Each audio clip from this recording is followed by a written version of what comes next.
Hello बच्चों, आइए इस प्रश्न को पढ़ते हैं। साइकिल की चाल बढ़ाने पर उसमें लगे लैंप का प्रकाश बढ़ता जाता है, क्यों? आइए इस प्रश्न की मुख्य अवधारणा की चर्चा करें। मुख्य अवधारणा। मान लीजिए ये कोई एक साइकिल है जिसमें मान लीजिए यहाँ पे एक लैंप लगा हुआ है जिसमें से प्रकाश उत्पन्न हो रहा है इस तरीके से।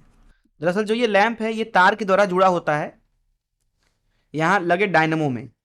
अब यहाँ पे जो डायनमो लगा हुआ है, डायनमो, ये दरअसल ऊर्जा प्राप्त करता है पहिया से। डायनमो के अंदर दरअसल विद्युत वाहक बल प्रेरित होती है। फैराडे के दूसरे नियम से बोल सकते हैं ऋण डी फाइव भागे डी टी के बराबर। और ये जो फ्लक्स में परिवर्तन है ये निर्भर करता है पहिए की गति के ऊपर। पहिए के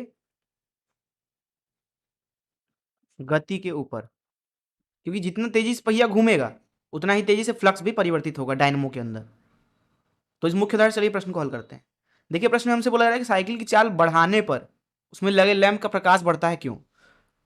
तो जैसा कि हमने अभी मुख्य उदाहरण देखा कि साइकिल में जो लैंप लगा होता है वो ऊर्जा प्राप्त करता है डायनमो से, और डायनमो ऊर्जा प्राप्त करता है पहिया से।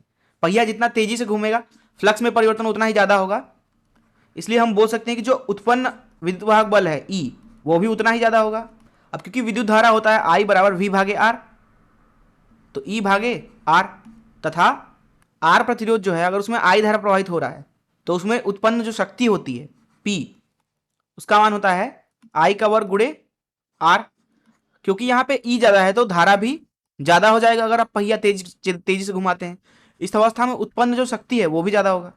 अब यहाँ पे उत्पन्न शक्ति जो है वो प्रकाश के रूप में बाहर आएगी, तो इसका मतलब है कि लैंप का प्रकाश भी बढ़ेगा।